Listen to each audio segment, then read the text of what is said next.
Baiklah, bismillahirrahmanirrahim. Assalamualaikum warahmatullahi wabarakatuh. Waalaikumsalam warahmatullahi wabarakatuh. Selamat malam teman-teman semua. Ketemu lagi di pertemuan ketiga ya. Di pertemuan ketiga untuk mata kuliah data mining. Minggu lalu saya tidak lakukan Google Meet gitu ya. Nah, minggu ini saya akan memberikan materi menjelaskan terkait dengan masih berupa konsep dari data mining itu sendiri, yang memang mana poin-poin pokok yang memang harus teman-teman pahami. Kemudian untuk minggu depan kita akan lanjutkan mulai masuk ke perhitungan-perhitungan gitu ya, seperti rata-rata dan lain sebagainya. Kita akan mulai dari minggu depan. Untuk minggu ini nanti materinya saya share ya ke teman-teman di study. Sekarang saya mau share PPT terlebih dahulu. Sebentar.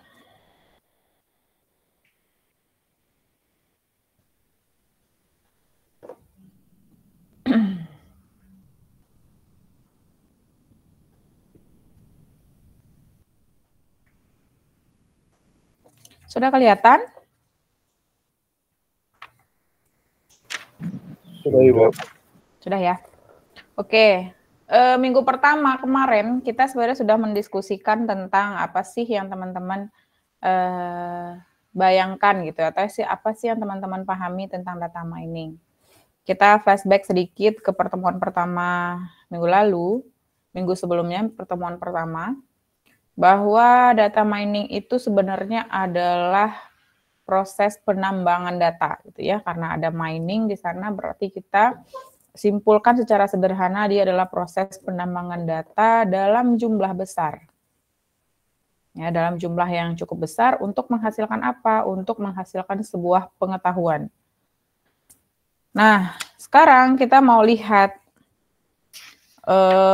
kalau terkait definisi gitu ya, ada banyak sekali yang bisa teman-teman baca di jurnal, di e-book dan lain sebagainya. Untuk hari ini saya akan menjelaskan tentang apa namanya ya?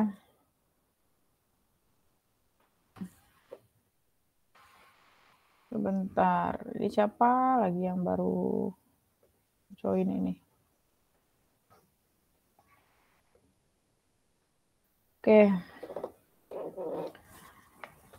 Kita lanjut mengenai 3 langkah yang ada di dalam data mining. Nah, mungkin teman-teman sudah lihat di PPT gitu ya, kalau ada di file kemarin saya itu muncul yang seperti ini gitu ya. Saya akan jelaskan ada 3 langkah mengenai data mining. Ini konsep dasar yang harus teman-teman pahami. Yang pertama ada yang namanya eksplorasi. Jadi ada 3 langkah data mining yang utama pada dasarnya. Yang pertama namanya adalah eksplorasi. Nah, eksplorasi ini apa? Eksplorasi, pada langkah eksplorasi ini kita itu bertugas atau gitu ya, atau kita itu mempersiapkan data-data yang jumlahnya besar. Nah, berarti pengumpulan data itu kita lakukan di langkah eksplorasi. Kemudian setelah kita kumpulkan data yang jumlahnya besar tersebut, kemudian selanjutnya kita bersihkan data-data tersebut. Kita bersihkan, kita reduksi sesuai dengan keperluan atau kebutuhan terhadap masalah yang akan kita temukan sebuah pengetahuannya. Nah, di proses pembersihan ini banyak hal yang bisa dilakukan. Contohnya, kita mau membuang duplikat-duplikat data. Biasanya umum ya, ketika teman-teman punya data, misalnya 1000 data gitu ya di dalam Excel, kemungkinan besar ada typo gitu ya, kesalahan-kesalahan data seperti typo, kesalahan penulisan. Kemudian duplikat, ada 2 data, ada data yang sama itu muncul 2 kali gitu ya. Kemudian kekosongan data atau tidak lengkapnya data tersebut, nah itu juga bisa kita bersihkan di langkah eksplorasi. Ini secara umum gitu ya. Langkah pertama itu eksplorasi, terdiri dari mempersiapkan data dalam jumlah yang besar, membersihkan data, dan menghilangkan data-data yang sifatnya duplikat. Sehingga data yang nantinya tersisa di langkah eksplorasi ini adalah data-data yang benar-benar sudah siap untuk kita gunakan.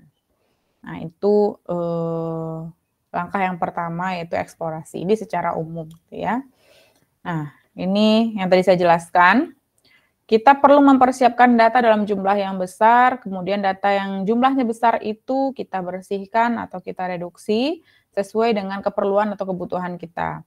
Caranya membersihkan itu ya apa yang harus kita bersihkan, Bu? Contohnya yang tadi, data-data duplikat, data-data yang muncul 2 kali, padahal dia sebenarnya sama. Atau kesalahan-kesalahan dalam penulisan, dalam pengetikan. Nah, itu juga bisa kita bersihkan. Tujuannya apa? Data tersebut kita bersihkan agar dia siap untuk kita gunakan atau siap untuk kita olah, untuk kita tambang gitu ya, menggunakan teknik atau algoritma data mining. Itu langkah yang pertama. Kemudian langkah yang kedua ada yang namanya pemodelan. Secara umum tadi eksplorasi, yang kedua ada yang namanya pemodelan. Nah, pemodelan ini biasanya juga disebut dengan tahapan atau langkah mengidentifikasi pola. Di sini apa yang kita lakukan? Pada langkah pemodelan ini, kita akan melakukan atau kita akan membangun sebuah model statistik yang bertujuan mengevaluasi sehingga dapat menghasilkan prediksi gitu ya, dugaan. Jadi di tahap pemodelan ini kita akan membuat atau membangun sebuah model statistik yang bertujuan untuk mengevaluasi sehingga dapat menghasilkan sebuah praduga atau prediksi mana yang terbaik dan mana yang paling akurat. Nah, di pemodelan ini ada banyak teknik yang bisa kita gunakan. Contohnya, kita mau pakai teknik klasifikasi, kita mau pakai teknik regresi, kita mau pakai algoritma K-means clustering. Dan ini semuanya di tahapan pemodelan. Jadi diingat-ingat, tadi eksplorasi itu ngapain, di pemodelan itu kita ngapain gitu ya. Ini saya simpulkan. Pemodelan merupakan membangun model statistik dengan tujuan mengevaluasi sehingga dapat menghasilkan prediksi mana yang paling akurat. Nah, umumnya pada langkah pemodelan ini itu butuh waktu yang cukup lama gitu ya. Butuh waktu yang cukup panjang untuk melakukan pemodelan ini. Kenapa? Kadang data kita itu kan banyak gitu ya, kemudian teknik yang kita pakai itu bisa jadi untuk menemukan sebuah pengetahuan, kita perlu melakukan proses yang sama itu berulang kali. Nanti teman-teman akan ketemu di studi kasus di pertemuan berikutnya, ada yang namanya iterasi. Jadi kita akan mengulang langkah yang sama gitu ya, proses yang sama untuk menemukan mana prediksi gitu ya, mana acuan, mana praduga yang paling tepat atau yang paling terbaik. Nah, itu untuk langkah pemodelan. Kemudian yang ketiga, langkah data mining secara umum ada yang namanya penerapan. Nah, yang pertama eksplorasi, yang kedua pemodelan, yang ketiga ada penerapan. Nah, pada tahap penerapan ini pada dasarnya merupakan tahap akhir dalam data mining ya. Pada tahap akhir ini, apa yang kita lakukan di sini? Kita akan melakukan pengujian model. Kita uji model yang sudah kita buat menggunakan data latih dan data uji, sehingga menghasilkan prediksi atau perkiraan hasil yang sesuai dengan apa yang kita harapkan. Misalnya seperti apa?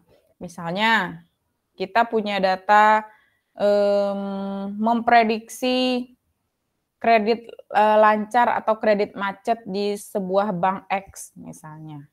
Berarti data yang kita kumpulkan adalah data yang sebelumnya atau data yang lama. Bisa jadi ketentuannya 5 tahun sebelum, misalnya sekarang 2023 berarti 5 tahun di bawah tahun 2023. Kita kumpulkan data yang berkaitan dengan kebutuhan kita yang tadi yaitu untuk memprediksi mana sih kredit lancar dan mana kredit macet, mana kategori-kategori nasabah-nasabah yang memungkinkan nanti itu dia akan macet atau dia akan lancar. Nah, itu bisa kita lakukan. Nah, yang dimaksud dengan data uji dan data latih, kita mencari model, membuat model menggunakan data yang sebelumnya. Kita akan coba latih menggunakan data yang saat ini. Gitu, nanti akan ada contoh kasus yang mempertegas statement ini. Jadi akan lebih mudah teman-teman memahami, mencernanya ketika kita sudah masuk ke studi kasus. Karena ini masih teori gitu ya, sekedar pemahaman-pemahaman. Jadi mungkin ada yang masih kebingungan gitu ya, apa sih yang dimaksud dengan data uji dan data latih? Nanti kita lihat di studi kasus di pertemuan-pertemuan berikutnya. Oke. Ini, sorry. Nah, ini tadi dilakukan pengujian model yang digunakan terhadap data latih dan data uji untuk menghasilkan sebuah prediksi. Itu tahapan yang ketiga atau langkah yang ketiga. Yang pertama eksplorasi, yang kedua adalah pemodelan, yang ketiga adalah penerapan. Jadi teman-teman harus paham masing-masingnya itu kata kuncinya ngapain aja gitu ya. Nah, salah satu penggunaan data mining gitu ya, kemarin sebenarnya kita sudah singgung juga secara nggak langsung di pertemuan pertama. Salah satu penggunaan data mining itu biasanya dalam bisnis, gitu, yang paling banyak saat ini dalam bisnis. Makanya ada kalau teman-teman baca-baca artikel gitu ya, baca-baca jurnal, ada yang namanya business intelligence atau kecerdasan bisnis. Nah, itu berangkatnya dari sini, memanfaatkan teknik data mining untuk membuat atau membentuk gitu ya sebuah bisnis yang cerdas. Kemudian penggunaan dalam bidang bisnis itu adalah untuk menemukan pola dan hubungan dalam data dan untuk membantu membuat keputusan bisnis yang lebih baik. Makanya tadi disebut dengan kecerdasan bisnis atau business intelligence. Selain itu, sebenarnya di dalam bidang bisnis, data mining ini juga mampu mengenali gitu ya, dia mampu mengenali tren penjualan, mengembangkan promosi pemasaran, bagaimana cara teknik promosi yang lebih cerdas gitu ya. Dan dia juga bisa memprediksi secara akurat tingkat loyalitas pelanggan kita. Misalnya teman-teman punya supermarket. Nah, teman-teman bisa memprediksi gitu ya, secara akurat bagaimana loyalitas pelanggan-pelanggan teman-teman itu terhadap supermarket yang teman-teman miliki. Nah, itu masih di dalam bidang bisnis gitu ya, belum lagi di bidang-bidang yang lainnya. Nah, selain yang tadi saya sebutkan, mencari hubungan, pola, kemudian membantu membuat keputusan bisnis yang baik, kemudian tadi juga untuk mengenali tren penjualan, mengembangkan kampanye pemasaran yang lebih cerdas, kemudian memprediksi loyalitas pelanggan kita, ada beberapa hal lain gitu ya, yang mana kita bisa memanfaatkan atau menggunakan data mining. Bentar, ini ada juga yang baru join jam segini. Ya, kita lanjutkan kembali.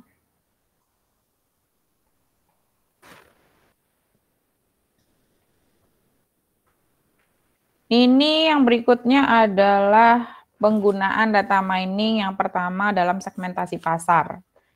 Nah, kita lihat dalam segmentasi pasar ini maksudnya apa gitu ya.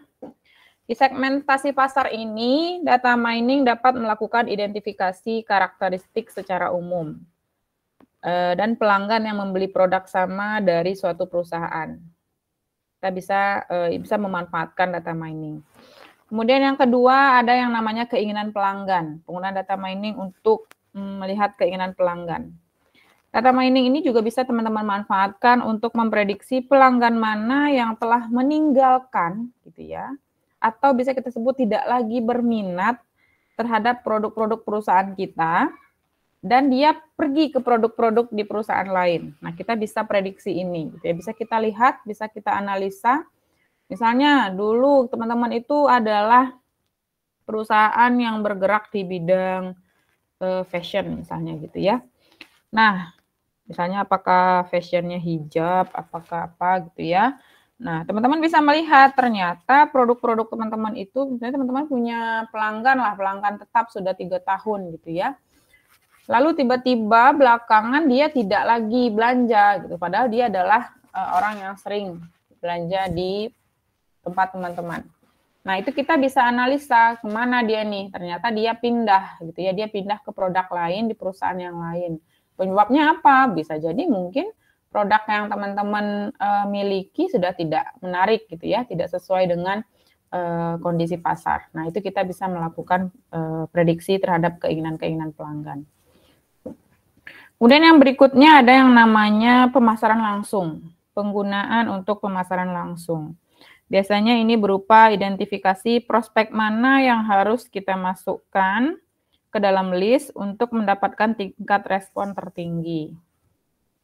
Kemudian ada yang namanya pemasaran interaktif. Ini kita bisa gunakan untuk memprediksi apa saja yang diakses oleh setiap individu.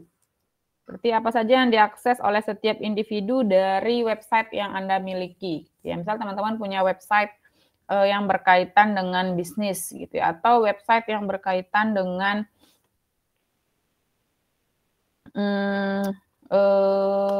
jual beli atau website apa ya yang sekarang itu yang marak, misalnya website itulah website toko buku online gitu ya, atau aplikasi apa gitu ya.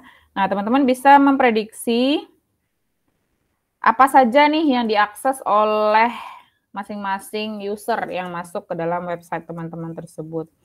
Dan dapat dilihat apa saja yang disukai oleh individu-individu tersebut atau user-user tersebut. Misalnya teman-teman punya e-commerce gitu ya. E-commerce yang misalnya dari daerah Bali misalnya ya. Bali itu dia punya apa? Apakah kerajinan tangan atau apa gitu ya. Dia punya e-commerce khusus menjual produk-produk Bali. Nah, jadi teman-teman di website tersebut. Nah, jadi pelanggan-pelanggan yang masuk ke website tersebut, teman-teman bisa analisa apa yang dia sukai gitu ya, apa yang sering dia lihat. Apa yang membuat mereka tertarik untuk mengaksesnya. Itu juga kita bisa prediksi menggunakan data mining. Itu masuk ke dalam kategori penggunaan pemasaran interaktif. Kemudian yang berikutnya ada yang namanya analisis keranjang belanja atau disebut juga dengan market basket analysis. Ini digunakan untuk memahami produk atau layanan apa yang biasanya dibeli secara bersamaan. Gitu ya. Biasanya contoh begini, teman-teman biasanya pergi ke Indomaret gitu ya, atau Alfamart lah, atau supermarket sejenisnya. Yang dimaksud dengan analisa keranjang belanja di sini, ketika teman-teman beli telur gitu ya, teman-teman pasti beli mie. Atau ketika teman-teman beli mie, teman-teman pasti beli telur. Nah, itu bisa kita prediksi. Keranjang belanja teman-teman itu apa? Apa sih ketika teman-teman beli sabun, teman-teman pasti beli sampo gitu ya. Ketika teman-teman beli kapas, teman-teman pasti beli tisu. Atau ketika teman-teman beli sabun cuci, teman-teman pasti beli softener untuk pewanginya. Nah, itu bisa kita analisa keranjang belanja teman-teman dengan tingkat kepastian sampai dengan 100%. Jadi ketika teman-teman beli sabun cuci, sudah pasti 100% teman-teman pasti bakal beli softenernya juga, beli pewanginya juga. Nah, dan itu kondisi ini sudah banyak dimanfaatkan saat ini oleh pebisnis-pebisnis, perusahaan-perusahaan di luar sana. Dia memanfaatkan yang namanya analisis keranjang belanja. Jadi teman-teman bisa memprediksi keranjang belanja dari pelanggan-pelanggan teman-teman. Misalnya teman-teman di daerah masing-masing punya usaha kayak minimart lah ya, minimarket begitu. Itu bisa diprediksi gitu ya. Ternyata pelanggan saya ini dia kalau beli beras, dia pasti beli minyak, dia pasti beli mie. Atau dia beli beras, dia beli minyak, pasti beli telur. Misalnya begitu gitu ya. Itu kombinasi yang pasti dia beli. Dari mana kita bisa melihat belanja itu? Dari mana kita bisa menganalisanya berdasarkan data transaksi yang mereka lakukan. Makanya data mining ini berkaitan dengan data yang sebelumnya. Misalnya apakah data setahun yang lalu, data 2 tahun yang lalu, itu bisa dimanfaatkan. Dari sana kita bisa melihat kombinasi atau perilaku belanja dari customer kita. Nah, itu makanya bisa dimanfaatkan untuk business intelligence atau kecerdasan bisnis. Nah, ini paling banyak saat ini juga sudah dimanfaatkan dan digunakan. Tujuannya untuk apa? Lalu apa manfaatnya kalau kita tahu, kalau kita mampu menganalisa keranjang belanja itu? Banyak. Misalnya teman-teman biasanya stok itu selalu habis, berarti teman-teman bisa stoknya itu lebih banyak. Atau posisi raknya, misalnya teman-teman punya usaha yang tadi gitu ya, usaha minimarket, itu bisa ditempatkan. Misalnya roti dekat posisinya dengan mentega. Nggak mungkin dong, padahal kita sudah analisa bahwa ketika seseorang beli roti, dia pasti beli mentega. Nggak mungkin rak mentega itu di ujung kanan, roti di ujung kiri gitu ya. Itu kan menyulitkan pelanggan. Bisa-bisa dia akhirnya udah saya beli roti aja, ntar beli mentega di tempat lain. Bisa jadi akan terjadi hal seperti itu. Makanya tujuannya adalah untuk kita punya rekomendasi. Oh, berarti kita mau tambah stoknya, kita mau memberikan promosi misalnya beli roti 2 gratis mentega 1 misalnya ya, itu tergantung dengan kebijakan atau keputusan dari tempat masing-masing. Jadi kalau teman-teman memang punya bisnis gitu ya atau bekerja di bidang itu bisa dimanfaatkan. Kemudian nanti ini kan kita pelajari juga analisis keranjang belanja, dia punya algoritma tersendiri. Bagaimana cara menghitungnya nanti ada pertemuan khusus yang akan membahas kasus terkait dengan analisa keranjang belanja. Kemudian yang berikutnya ada yang namanya analisis data dan penggunaannya. Nah, ini banyak juga ya, misalnya kita mau menganalisa resiko misalnya ya, atau yang paling umum lah biasanya digunakan kalau yang berkaitan dengan analisis data dan penggunaannya ini, itu biasanya untuk mendeteksi penipuan. Ya, pencucian uang, transaksi keuangan, dan penipuan pakai telepon ya, itu juga bisa sebenarnya kita manfaatkan data mining ini. Karena kan itu ada data yang bisa kita manfaatkan, yang bisa kita olah.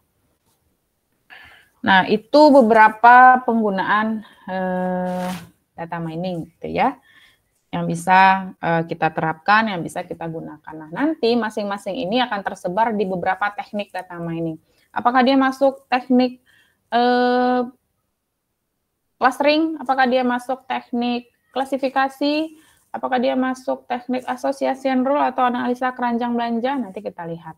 Karena masing-masing teknik itu, masing-masing metode itu dia juga punya algoritma masing-masing untuk menghitungnya. Itu ya. Sampai di sini ada pertanyaan? Sebelum saya lanjut.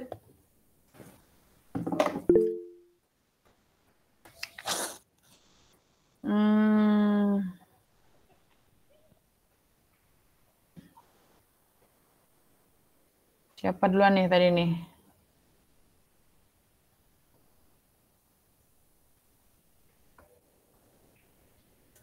Dan Mas Fendi boleh?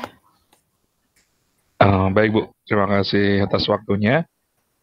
Mau nanya Bu, ini kan tantangan dari data mining ini kan mencari data ya.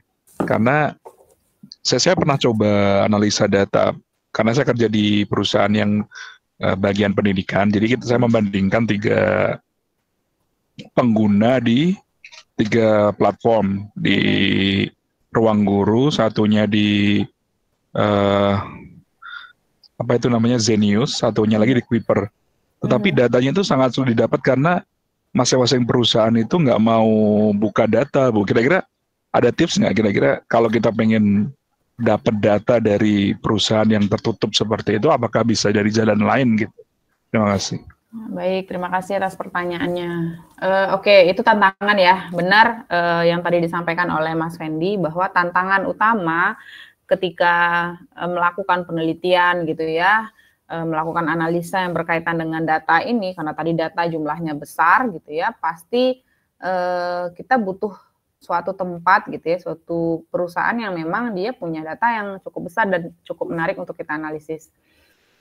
Sebenarnya itu juga tantangan yang kami hadapi sebagai peneliti gitu ya, sebagai dosen-dosen, masuk ke perusahaan-perusahaan yang kapasitasnya itu multinasional gitu ya, itu cukup sulit dan memang tidak mudah. Biasanya bagaimana caranya kita bisa mendapatkan gitu ya. Misalnya kita mau dengan Gojek. Gojek itu kan punya mungkin hampir 70% ya data masyarakat Indonesia ini, si Gojek itu dia punya gitu ya, dia bisa mengakses karena memang kita punya akun di sana.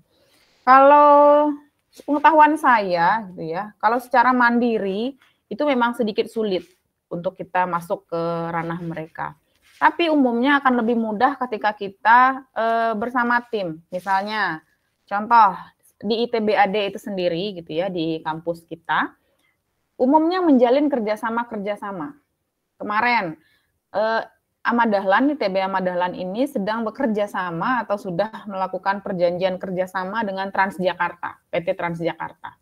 Di dalam klausulnya itu tertera bahwa kita boleh meminta atau kita boleh melakukan penelitian di Transjakarta tersebut. Dalam artian ketika kita melakukan penelitian, pasti kita akan membutuhkan data-data yang ada di Transjakarta tersebut, apakah data pelanggan dan lain sebagainya. Namun memang tidak 100% data itu bisa kita akses. Pasti ada batasan-batasan, apalagi sudah berkaitan dengan data yang sifatnya personal atau pribadi. Jadi itu memang tantangannya. Jadi kalau teman-teman misalnya punya ketertarikan untuk meneliti berkaitan dengan data mining ini, langkah awal gitu ya untuk belajar membiasakan diri gitu ya, itu memang pakai tim. Boleh teman-teman join dengan dosen-dosennya atau ada dosen-dosennya yang biasa meneliti gitu ya. Dihubungi aja, Bapak Ibu saya boleh join gitu ya di penelitian Bapak Ibu gitu agar saya bisa terbiasa. Nanti ketika kita ada kerjasama, kita ada MOU dengan perusahaan tersebut, nah disitulah celah kita untuk bisa memperoleh data-data yang memang sesuai dengan kebutuhan kita. Tapi memang tantangan terbesarnya saat ini. Makanya institusi biasanya mewadahi itu melalui program penelitian. Nanti ketika teman-teman skripsi, itu biasanya bisa nanti dikasih pengantar gitu biasanya umumnya untuk melakukan penelitian. Tapi memang tidak seluruh perusahaan juga sih yang bersedia. Gitu Mas Fendi.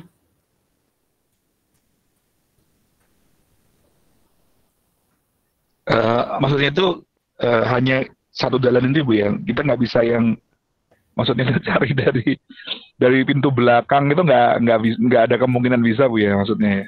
Oh, kalau untuk hal seperti itu memang tidak bisa karena di dalam data mining itu sendiri gitu ya, atau di dalam penelitian lah, kalau kita kaitkan data mining dengan penelitian, itu ada etika tersendiri. Jadi memang tidak boleh kita mengakses ya misalnya melalui jalan ilegal gitu ya, itu tentu nggak boleh. Tapi kecuali teman-teman punya relasi tersendiri di sana ya monggo aja. Tapi selama ini beberapa kali gitu ya, dosen-dosen di kampus kita itu melakukan penelitian, beliau melalui jalur kampus. Dan rata-rata perusahaan tersebut bersedia memberikan datanya gitu. Beberapa yang sudah terjadi. Tapi tentu tetap mengikuti etika-etika ya, mana yang boleh, mana yang tidak boleh ya, terkait dengan data-data tersebut. Itu Mas Fendi, kalau tanggapan dari saya. Baik Bu. Baik. Yang lain ada pertanyaan sebelum saya lanjutkan? Mas Jack silakan. Siapa dulu nih? Mas Abdul dulu, Mas Jack dulu, atau siapa dulu nih? Boleh Mas Jack dulu. Boleh, silakan.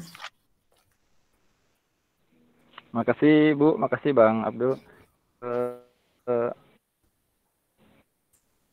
Ada kaitannya sama tadi Bu. Kalau dari saya sih mikirnya ini penggunaan data mining ini nih pasti ada yang resminya, yang legalnya, dan pasti kalau menurut saya tadi tuh apakah memang akan ada usaha-usaha untuk backdoor dari pihak-pihak lain dan kemudian diakui nggak? Kalau nggak diakui, berarti seandainya kita pengen ngumpulin data dari perusahaan yang kita maksud, bisa nggak kita ngambil dari data rekan kerja mereka, misalnya perusahaan rekanan mereka, kayak seandainya Gojek, terus Gojek punya rekanan lain, misalnya warung, terus warung itu pegang data penggunanya, bisa nggak kita ngambil data dari si warung dengan beranggapan bahwa itu akan jadi sebuah presentasi data dari perusahaan yang dimaksud si Gojek ini, bisa nggak Bu? Oke, Terkait hal tersebut, itu kan dua konteks yang berbeda ya. Misalnya Gojek ini punya rekanan atau mitra lah biasanya namanya ya. Kayak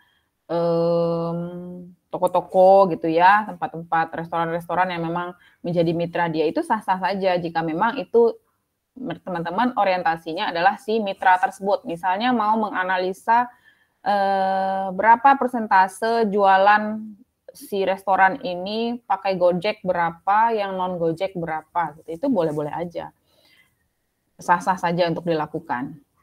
Tapi ketika teman-teman ngeklaim, misalnya teman-teman punya rekanan atau punya teman lah ya, teman yang bisa mengakses database si Gojek, gitu ya.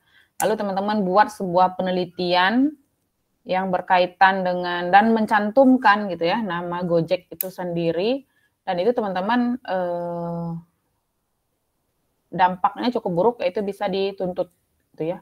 Dan penelitian yang teman-teman lakukan itu bisa saja sudahlah ditarik, tidak diakui dan dituntut. Biasanya seperti itu.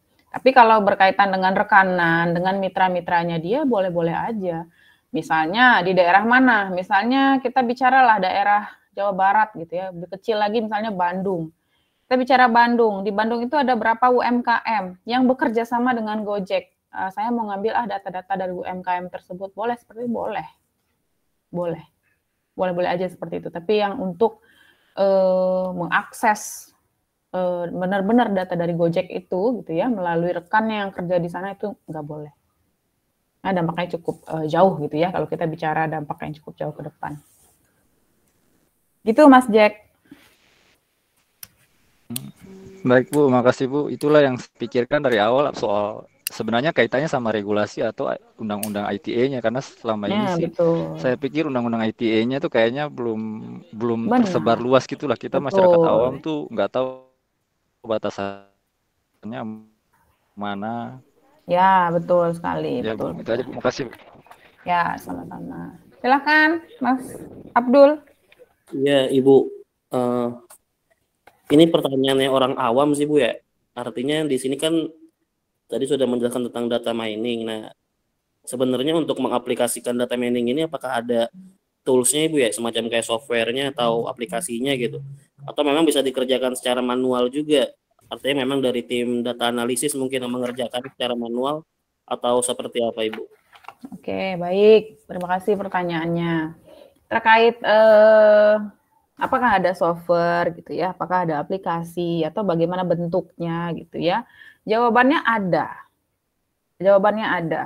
Dan kalau kita bicara profesi yang berkaitan dengan data mining ini, berarti data scientist, data analis gitu ya. Itu biasanya mereka bekerja di bidang ini. Nah, apakah mereka bekerja secara manual? Tentu saja tidak. Tapi kita di mata kuliah ini akan diajarkan menghitung manual. Namun dengan data yang kita ambil adalah data sampel, bukan data yang jumlahnya ratusan atau ribuan. Kenapa harus diajarkan algoritmanya? Karena data mining ini teman-teman tidak hanya menggunakan software yang ada, gitu ya, atau menganalisa data yang ada pakai software yang sudah jadi, misalnya softwarenya contoh Rapid Miner gitu ya, Tanagra dan banyaklah software data mining, tools data mining. Tapi juga diharapkan mampu membuat software tersebut. Nah, ketika teman-teman punya kemampuan akan membuat software data mining, syaratnya berarti harus paham algoritmanya dulu. Nah, algoritma itulah yang akan kita pelajari pada 1 semester ini. Nanti tetap saya akan berikan ini loh tools data mining gitu ya. Nah, namun perkembangan sekarang kan tidak mungkin ya seorang data scientist harus bekerja, datanya ada 1.000 atau 10.000 data lah yang harus dia olah setiap hari atau setiap pekan gitu ya. Kan nggak mungkin cari manual. Capek kita nanti, selesai gitu ya. Nah, makanya ada tools, ada aplikasi-aplikasi. Nah, yang sudah diterapkan misalnya, teman-teman bisa membangun web mining namanya. Teman-teman mau memprediksi kelulusan dari sekolah di daerah teman-teman, apa di provinsi atau di kota teman-teman, mau diprediksi ini, atau prediksi siswa-siswa yang akan nanti lulus sekolah perguruan tinggi negeri. itu bisa dimanfaatkan dan itu bisa dibikin sendiri berbasis website atau berbasis aplikasi. Tapi ketika kita bekerja di sebuah perusahaan, contohlah perusahaannya itu Gojek gitu ya. Gojek itu pasti dia punya sistem atau aplikasi sendiri. Dia mungkin sudah punya aplikasi yang cakupannya besar gitu ya, yang memang dimanfaatkan untuk para analis tadi, data analis tadi atau data scientist tadi. Jadi kalau ditanya jawabannya ada nggak tools, ada. Dan nanti saya akan perkenalkan tools itu seperti apa manualnya, seperti apa toolsnya. Jadi tugas teman-teman sama 1 semester ini, nanti mulai dari pertemuan minggu besok, sampai seterusnya nanti akan lebih banyak bicara tentang algoritma, tentang tools gitu ya, yang berkaitan dengan data mining ini. Dan sedikit share, sedikit informasi gitu ya. Data mining ini, teman-teman yang wisuda Oktober kemarin, itu ada yang membuat web mining namanya, website data mining, yang digunakan untuk mengolah data-data mahasiswa, data-data sekolah, gitu ya, data-data siswa, data-data guru, untuk menghasilkan sebuah pengetahuan yang baru.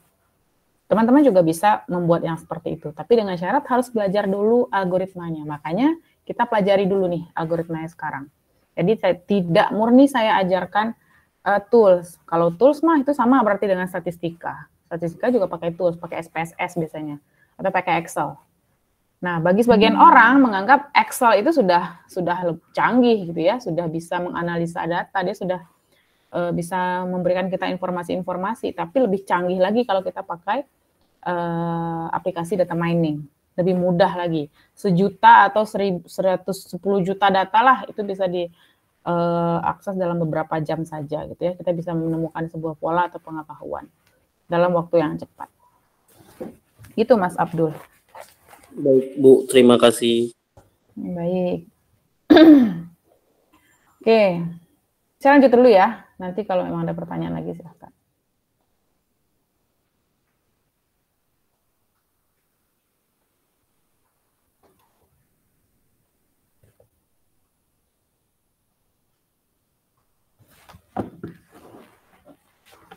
Sedikit lagi. Ini tadi penggunaan. Oke, yang berikutnya kita akan bahas yang namanya Knowledge Discovery in Database, gitu, atau disingkat dengan KDD. Kelihatan ya gambarnya?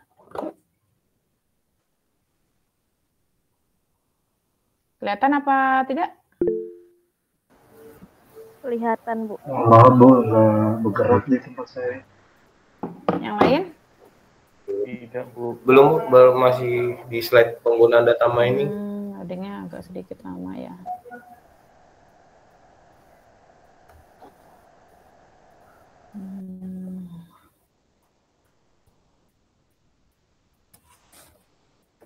Agak sedikit lama. Sebentar, saya hentikan presentasinya terlebih dahulu. Saya coba lagi. Sudah kelihatan?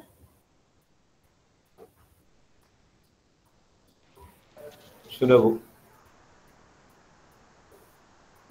Oke. Nah ini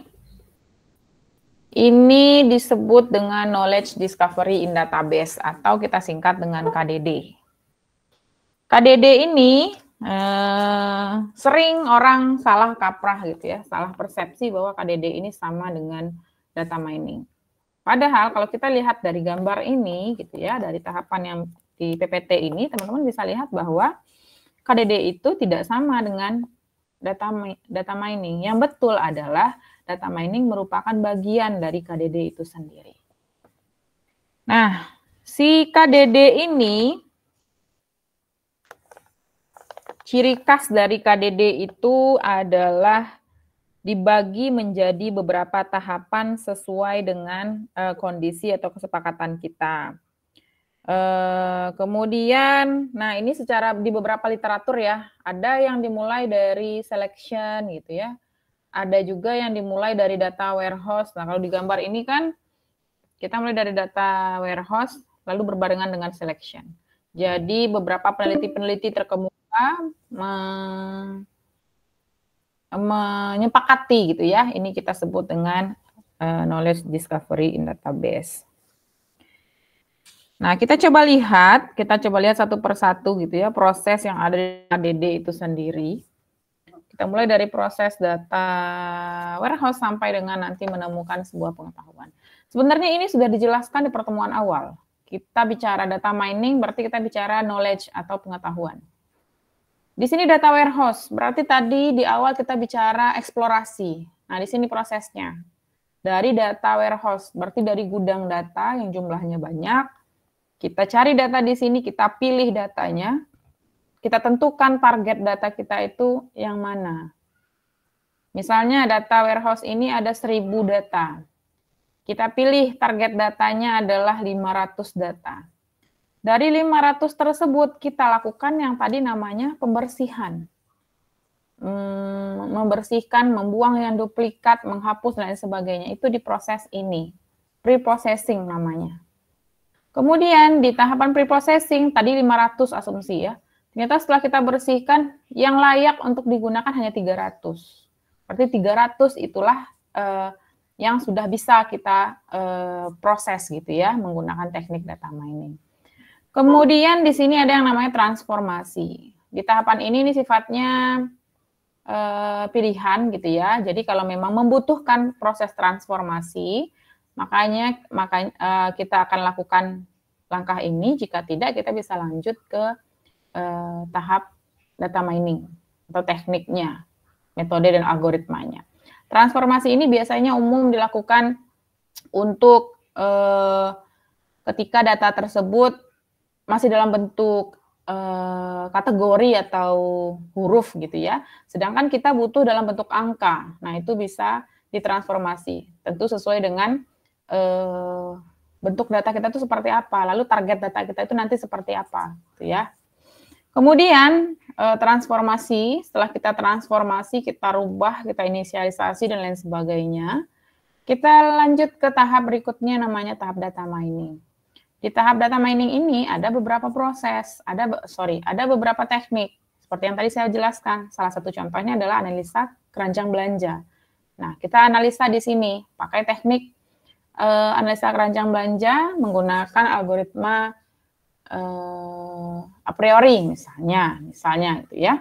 Kita pakai ini di situ untuk data yang 300 tadi. Kemudian setelah kita olah, kita ketemu pola. Dari hasil algoritma tadi, ketemu pola di sini. Nah, pola itulah yang nanti kita jadikan untuk acuan atau kita jadikan sebuah pengetahuan yang baru yang dapat dimanfaatkan untuk mengambil kebijakan-kebijakan atau keputusan-keputusan. Nah, jadi ini tahapan. Jadi jangan berpikir lagi bahwa data mining itu adalah KDD dan KDD adalah data mining. Yang betul adalah data mining adalah salah satu tahapan yang ada dalam KDD itu sendiri. Itu ya. Oke, sebentar.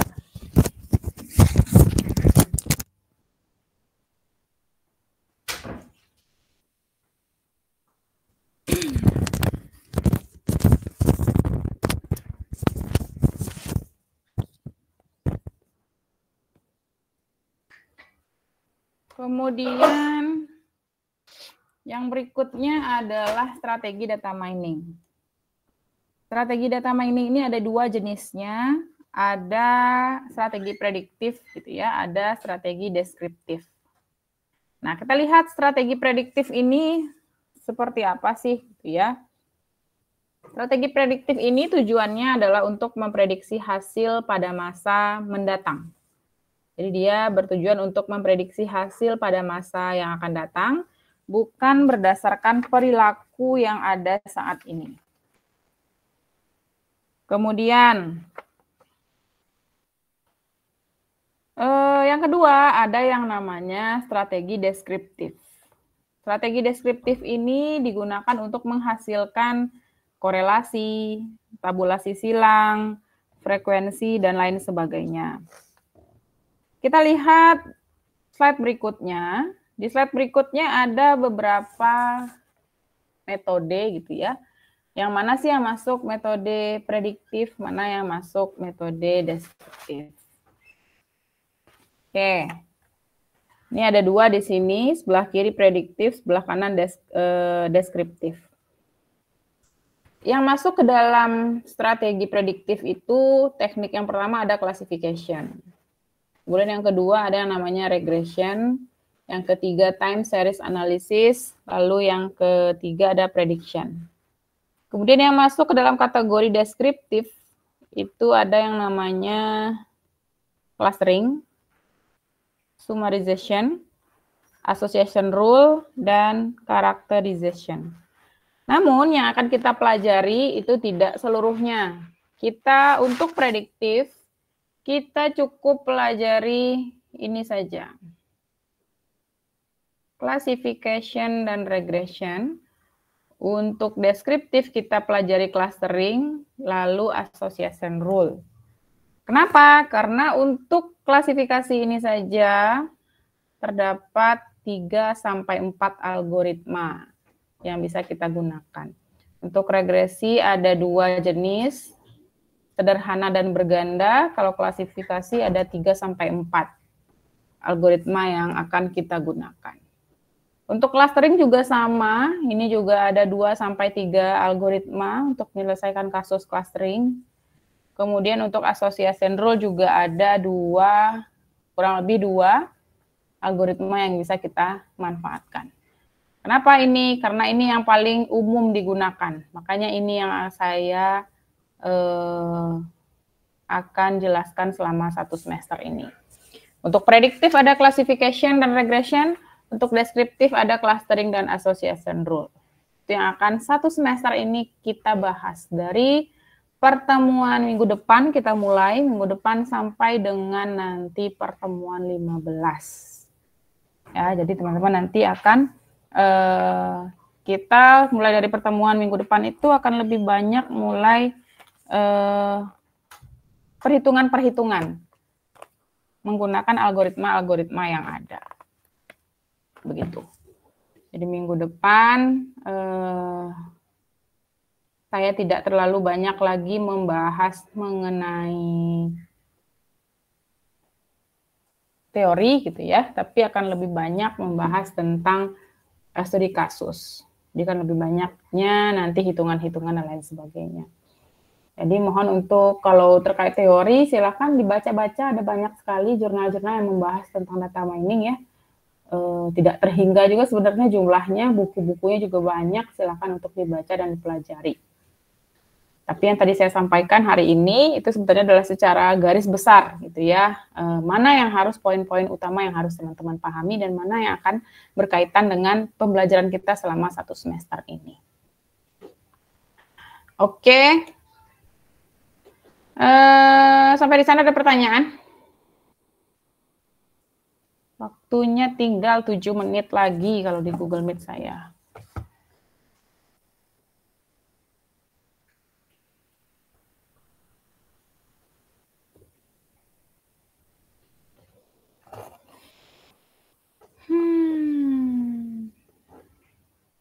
Saya sambil absen ya. Fauzia Nurrahmawati. Hadir, Bu. Adi Agus Sofyan. Adi Agus Sofyan. Hadir. Hadir, Bu. Ahyat Wahyudi.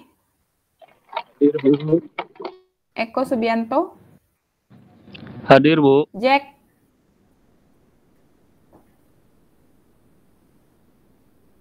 Ada tadi kan? Udah keluar. Jack Salam Pesi. Udah keluar. Hadir, Bu. Oh, ada. Kira udah keluar. Hadir, Bu. Oke. Nur Asisi. Hadir, Bu. Nur Aisyah. Hadir, Bu. Rahmanda Putra. Hadir, Bu. Ria Ayu. Hadir, Bu. Saring Supandoyo.